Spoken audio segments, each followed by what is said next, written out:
Okay, welcome back, Facebook family. Look who I have here, Senator Ted Harvey from Colorado and chairman of the Committee to Defend President Donald J. Trump. Thank you so much for being with me today. You're welcome. Thank you for having me on. Appreciate it. This is a special interview. Hopefully you guys can hear us. Hopefully you can. It looks like the connection's okay. Sorry about the last one. It looked like the connection was dicey, so I ended the feed. But there's nothing going on to defend the president about. There's actually nothing going on in the news. Other than the fact that the left is unhinged in their effort to try to bring down the president. If you watched the news yesterday, as you all know, the Mueller report's supposed to come out in the next week or two, and the Mueller report's going to say that there was no collusion, there was no obstruction of justice, but the media, the left, is now going, okay, well, that didn't help us. That didn't give us any justification to impeach the president. So now let's bring forward his lying former attorney, and let's do a 3 days worth of committee hearings trying to talk about, what a scumbag Cohen is. And that's going to fall short. And now the Democrats are freaking out because the president walked away from a bad deal in North Korea. I would personally rather have the president be like Ronald Reagan when he walked away from Gorbachev and said it's not a good deal, we're not going to do it, and walk away from that, rather than being like Barack Obama and his administration signing a deal with Iran that actually put the world and the United States in a worse position. And that's called leadership. That's going to the table, trying to have the negotiations, and then at the last minute saying, this isn't a good deal, we're going to walk away. And I would much rather have the president do that than sign up for a bad deal. I completely agree with you. And, I was listening to some history on summits with people like Gorbachev, and my understanding was it took 5 meetings before they were able to come up with an agreement. You bet. So this is, all of this has to do with strategy. This is not, the president being weak. It's actually the president being strong. He's made his entire livelihood, his billions, by negotiating deals until he gets the deal that he wants. And I wouldn't want to be on the other side of the table negotiating with Donald Trump. And rule number 1 in the art of the deal, right? Be willing to walk away. That's right. Up until the very last minute, being willing to walk away. Don't be so committed and sold on the deal that you would sign it even if it's a bad deal. Even at the very last second, be willing to walk away. And he definitely was. Listen, as I said to you before we got on this live, I was disappointed because I was so hopeful that something was going to happen.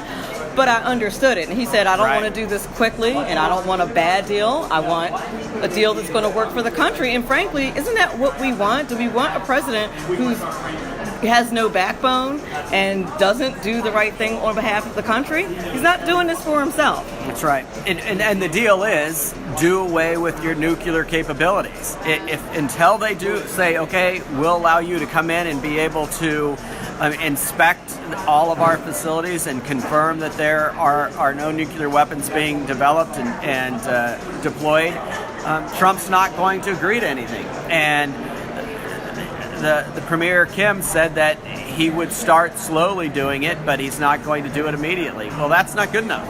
We want immediate ability to go in and check to make sure that your facilities are not continuing to be active. And if he's not going to do that, then we're not going to let up on the sanctions. And God bless Trump for being there. Absolutely. Can you imagine if Hillary Clinton was president of the United States? Oh, dear goodness. And Kim started shooting warheads, missiles that had the ability,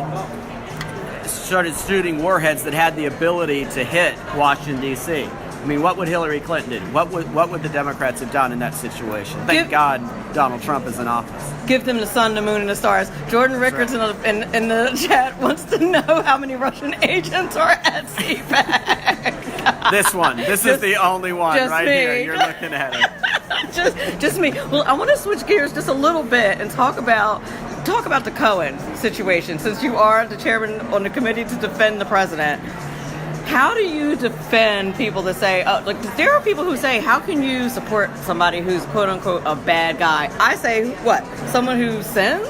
Someone who's flawed? You mean like me? Yeah. Right, exactly. I am flawed. So how do you defend that? Well, what the important thing that came out of yesterday's hearing was that Cohen said that he has no evidence of collusion with the Russians. That's the number one thing that came out of that. He has no evidence of obstruction of justice, of the president trying to obstruct the investigation into the collusion. So the entire narrative that the Democrats have been running with for the last 3 years, practically at this point, is that there was Russia collusion, and their number one witness, they finally get control of the House of Representatives. They finally have told all of their supporters and all of their donors they're going to have hearings on this issue, that they're going to impeach the president on this Russia collusion thing. Their number one witness comes in and he says, I have no evidence of Russia collusion. So that's it. That's what we've been waiting for all this time. And all they're doing is using what little teeny tiny bit of information they have to say that the president is tried and convicted, right. Which is just amazing, right, to me. And then the next thing they said is that he violated campaign finance law by using his own private funds prior to announcing his candidacy for president to finalize a contract for this lady to keep her mouth shut.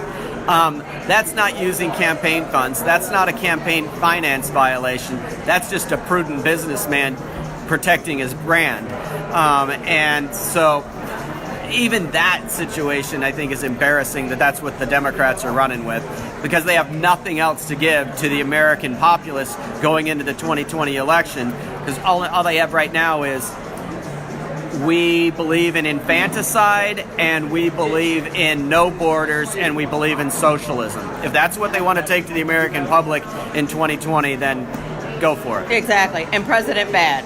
And the president's bad. Yeah, let's not forget that.